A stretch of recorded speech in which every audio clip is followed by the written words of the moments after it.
Hello, welcome to your biology final exam review. I just wanted to cover some of the major key concepts, and if you have any other questions, you can either email me or we can talk before your exam on Monday or Tuesday.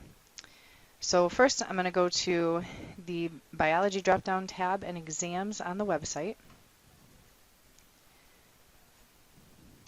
This is also where you'll find the video saved, so if you want to watch the video over the weekend, you can. You'll see that there's midterm tips and major keys, which we're not doing the midterm, we're only doing the final. So all you have to worry about is the final exam.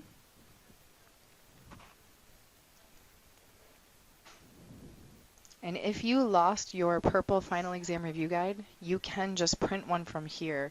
As long as you don't write on the back of a blank sheet, we'll be okay. You can use it on the test. So once this opens, your final exam is going to be 100 multiple choice questions, and you will have bubble sheets. You don't need to fill it in with a pencil. You can use a pen if you want to, but I suggest bringing a pencil. Doesn't matter what pencil lead or what number pencil you have.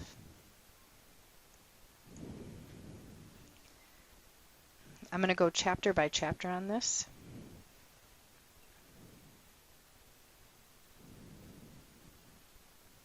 You can ask the substitute to pause this video at any point. If you need to something rewound or if you need just a second to copy it down, that's fine. Okay. Excuse me. So we're going to do chapters 10 through 18. We're not actually doing 19 and 40. We did not cover that. So I'm going to highlight the major keys in chapter 10 and talk about them, and then we'll do the same thing for the next section. So chapter 10 was about cell division, which involved mitosis, the cell cycle, and cancer. So you want to make sure that you understand why cells have to divide. So 10.1.2 is going to be a major key, describing how cell division solves the problem of cell growth. And you want to include in here what are the reasons cells can't be big. So they can't be big because of DNA overload,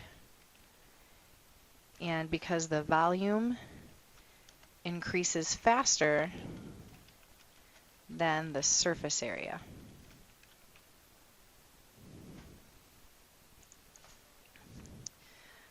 Okay, so it increases faster than the volume increases faster than the surface area, and because the volume increases faster than the surface area, large cells cannot get nutrients or get rid of waste fast enough. If you remember, we did a lab with this called Why Cells Aren't Big. It was the lab that had like the Jello cubes. You might want to go back and look at that to help you out. Now, when cells divide, it solves all of these problems. Your DNA will no longer be overloaded, and your volume will no longer be too big for your surface area to handle. The other major key here is going to be 10.2.1, so naming the major events of the cell cycle. And I'm not going to name I'm going to name them, I'm not going to describe them, so you'll have to do that. You have interphase, which is made up of the G1, S, and G2 phase. Then you have mitosis, which is made of prophase, metaphase, anaphase, and telophase. And then finally, cytokinesis, where the cell divides. So if you need to explain those events further, I would go back at some point and just define them on your paper. What happens during the 4 phases of mitosis is going to be important. So that would be knowing that, for example, in prophase, chromosomes line up. Chromosomes form. That in metaphase, chromosomes line up in the middle. And spindle fibers attach to the centromere. And that in anaphase, sister chromatids separate. And then finally in telophase, 2 new nuclei form around the chromosomes. So we had ways of remembering the order. You could say people make Anna talk, poor Molly ate toads. For the entire cell cycle up in 10.2.1, we did IP mat C. Something that helps you remember the order is good. And then just remember pro means first, meta means middle, Anna means to split or separate, and telo is like a telephone. Now that the sisters are in their own homes, their own nucleus, they have to telephone to communicate. All right. Things that stop cells from growing is not a major key. How the cell cycle is regulated. Cancer, you guys are usually pretty good there. So that's all for 10. Now let's look at 11.1.1, or chapter 11, which was genetics. We had Punnett squares, and then we had another cell division called meiosis. So the first major key is going to be the principle of dominance. And that's just understanding that some alleles are dominant and some are recessive. The dominant ones will always mask the recessive ones if they're found together.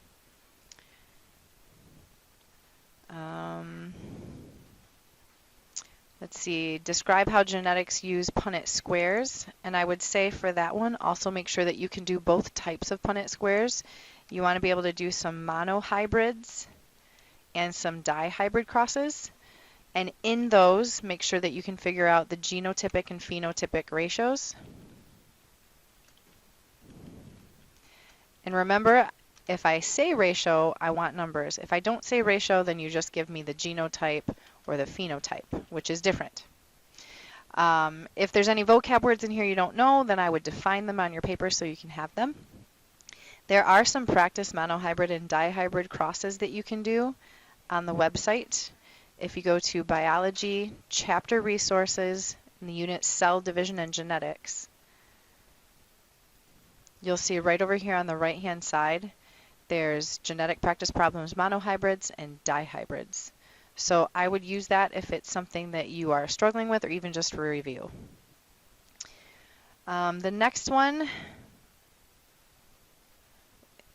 is probably going to be 11.4.2, summarizing the events of meiosis. Remember, they're very similar to mitosis. You still have interphase, prophase, metaphase, anaphase, and telophase.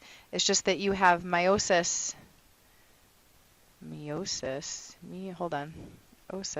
1 and meiosis 2, and we just call the prophase, metaphase, anaphase, and telophase 1 and 2.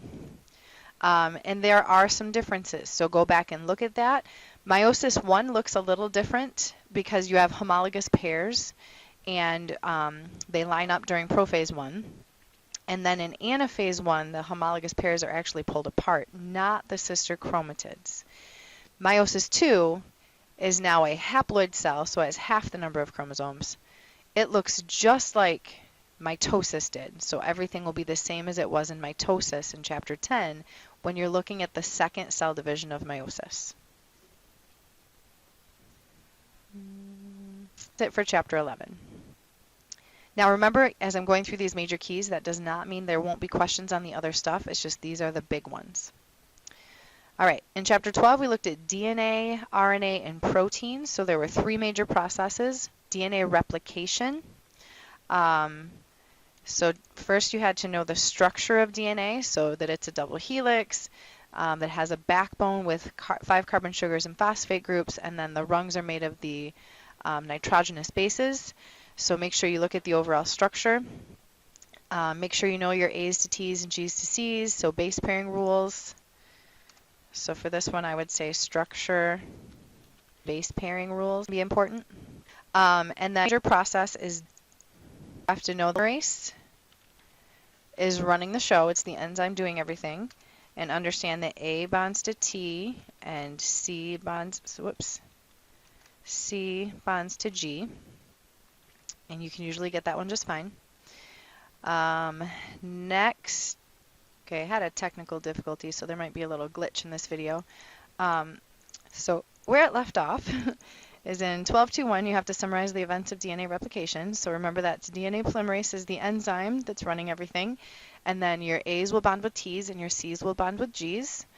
You'll get 2 new DNA strands and 2 old DNA strands, and they are identical genetically. Each DNA molecule will have an old and a new strand. Then down here at 12.3.1, explain the differences between DNA and RNA. So that deals with their shape. DNA is a double helix, RNA is not. There are 3 different types of RNA: messenger, transcript, or transfer, and ribosomal.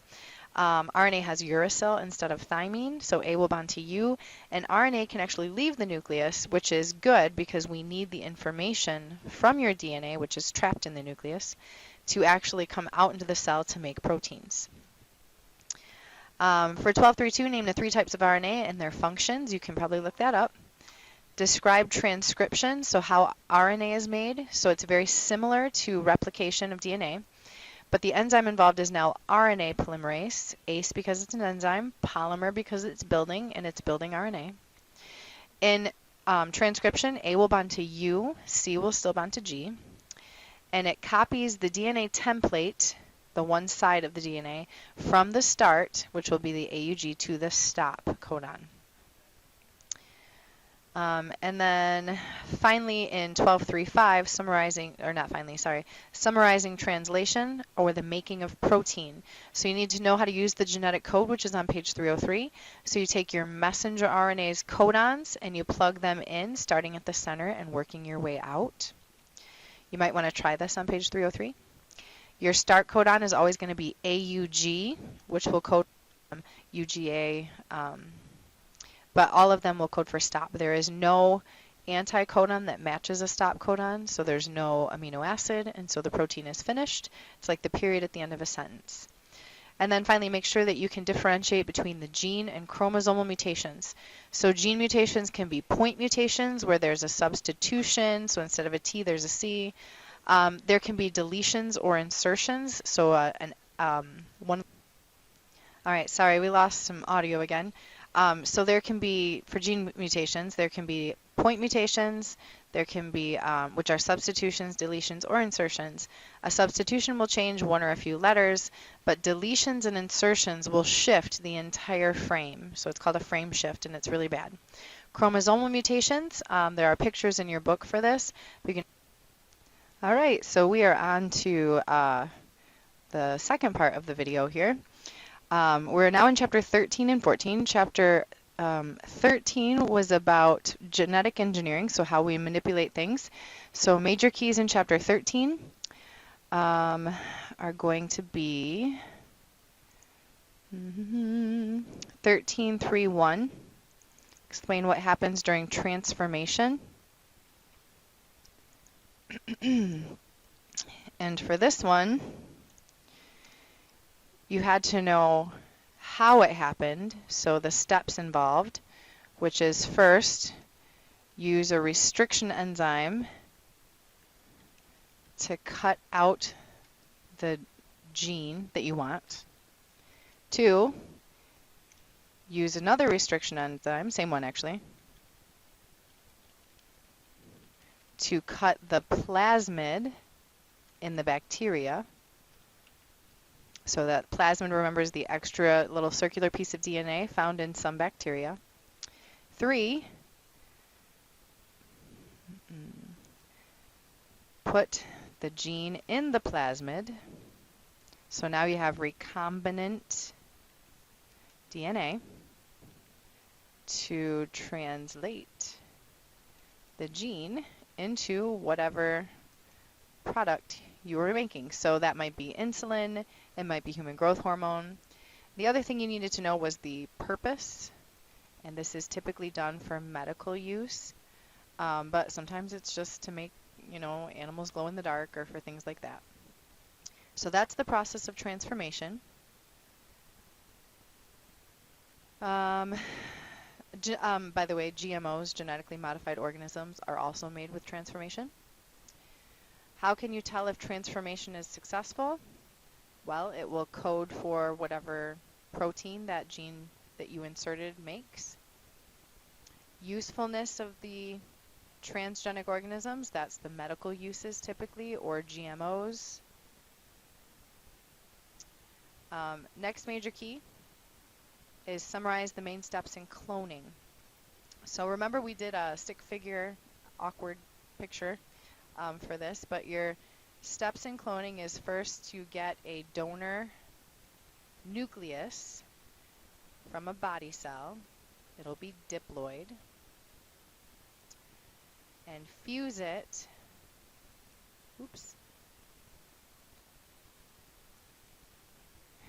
fuse it with a donor egg. We don't want the donor egg's nucleus because we don't want the donor egg's DNA. Then place the embryo in a foster mother. And finally, you get a clone that looks like the donor nucleus.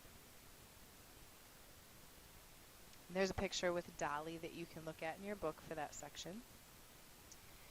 So big things in Chapter 13 are transformation and cloning. In Chapter 14, it was human genetics, so we looked at how to read a karyotype as a major key. So make sure that you know how to do notations. Remember, that's the number of chromosomes with the XX or XY, depending on if it's male or female, and if there's extra chromosomes plus whatever number the extra one is. So for example, you could have 45X, which was Turner syndrome, and it's missing a sex chromosome. You could have 47XX plus 21, which is a female with an extra number 21 chromosome. You get the idea. Make sure that you also know what a karyotype can show you. So it can show you the number of chromosomes, it can show you the gender, and it can show you extra or missing chromosomes. But that's it. All right, sorry if this looks a little weird. My video keeps cutting out on me. So in 14.2, we did that already. Okay, 14.3.1, summarize the methods of human DNA analysis. This is when you're going to talk about gel electrophoresis, also known as DNA fingerprinting. So pay attention to the basics of how it works. How does the DNA get cut up? How does it move through the gel? And how does it compare with other people's fingerprints? And why do we do this? If you can't find those answers, just talk to me or email me, and we'll discuss it on Monday before the exam, or Tuesday. 14.3.3, describe how researchers attempt to cure genetic disorders. This is gene therapy, and there's a picture in your book at the end of 14.3.3 that's very helpful with this. But basically, you take the working gene and put it in a genetically modified virus. The virus will inject the gene into the cells and hopefully deliver the working gene, transforming those cells. And that's it for Chapter 14. The last part we're going to go through pretty quickly. And I might just type things out here in case I lose audio again. But this is the chapter we just did. About 35 of your questions will come from chapters 15 through 18. And remember, you can borrow your old tests in class to study from. The test will be 100 multiple choice questions. So in chapter 15, 15.3.3 is going to be a major key, natural selection and species fitness. So natural selection is when the best fit survive in that environment. Fitness is any adaptation that helps an organism survive.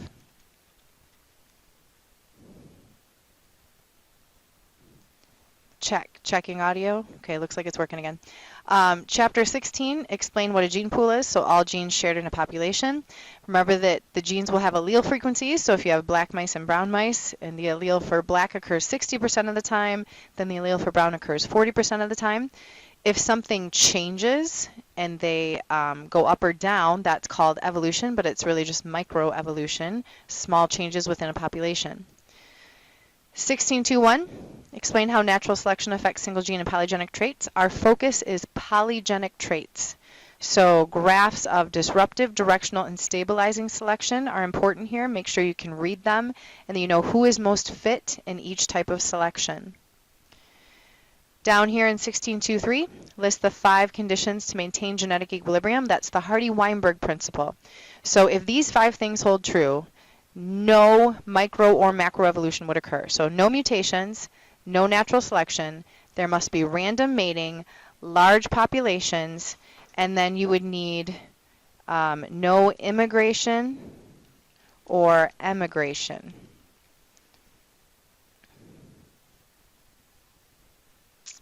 And then finally 16.3.2, describe the process of speciation. In this one, you're going to read about Darwin's finches in this section. So it goes through how the finches were separated and became founders. Those founders then were separated by geographic isolation. They developed different traits and wouldn't mate, so reproductive isolation, and eventually competition, which led to speciation. It's still questionable whether that actually happened, but you can go through that. I'm not going to tell you too much because I think you guys need to spend some time in the book for this section. Then in chapter 17, be able to explain the difference between relative dating and radioactive dating. Remember that relative dating uses index fossils and you get a rough estimate of the age, whereas radioactive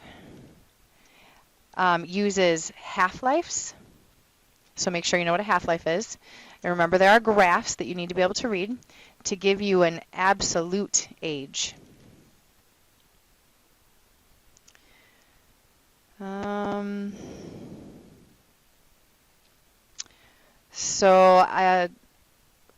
Identifying some of the main evolutionary steps, that's that flow chart in your PowerPoint. So if you could go back to that where it says like Earth was hot and had poisonous gases. All right, my audio keeps glitching and I'm sure that my video looks really weird, but we're going to try this again. So in 17.4, identify the patterns of macroevolution. There were 6 total. You did these on your test. Extinction, punctuated equilibrium, coevolution, convergent evolution, change in Hox genes, and adaptive radiation. And make sure you know what each of them are. Basically be able to define and explain them. In chapter 18, there's only 2 major things. So be able to identify the different taxons, kingdom, phylum, class, order, family, genus, species. All right, best way to remember the order of the taxons is that phrase I gave you, King Philip can only fight Girl Scouts. And then make sure you know that in binomial nomenclature you use the genus and the species to come up with the scientific name like Homo sapiens for humans. 18.2.2, be able to read